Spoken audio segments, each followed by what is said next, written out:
En fait, c'est toute la vie sociale qui est complètement modifiée.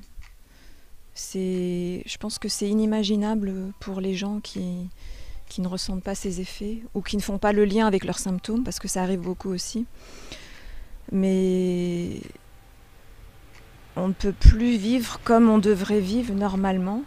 Je me suis rendu compte de mon électrosensibilité lorsque j'ai constaté que mes symptômes disparaissaient lorsque je quittais certains lieux.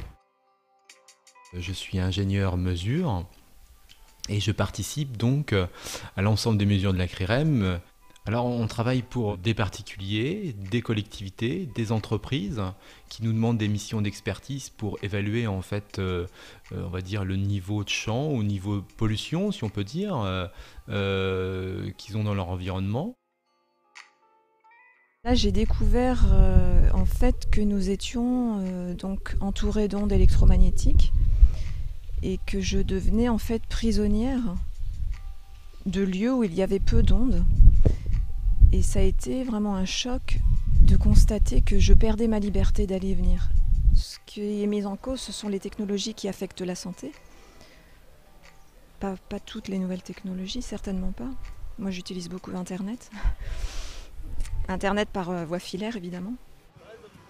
Les symptômes peuvent être au départ des troubles du sommeil importants, des problèmes de concentration, je ne trouvais plus mes mots.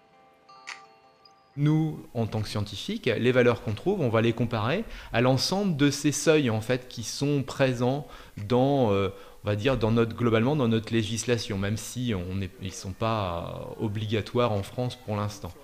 Très clairement, ce qu'on peut dire sans polémiquer, c'est qu'avec l'augmentation des technologies, on le voit très bien, il y a une augmentation, on va dire, du niveau de champ global.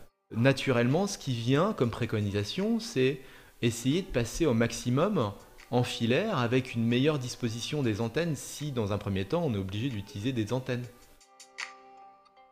Aller faire les magasins sans se poser de questions, aller au musée, au théâtre, aller au café, rien de tout ça n'est plus possible. En tout cas, que sur des périodes très courtes. Ou en portant un tissu sur la tête qui atténue les ondes électromagnétiques.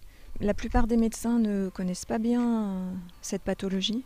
Au niveau des prises en charge, pour l'instant, il n'y a pratiquement rien.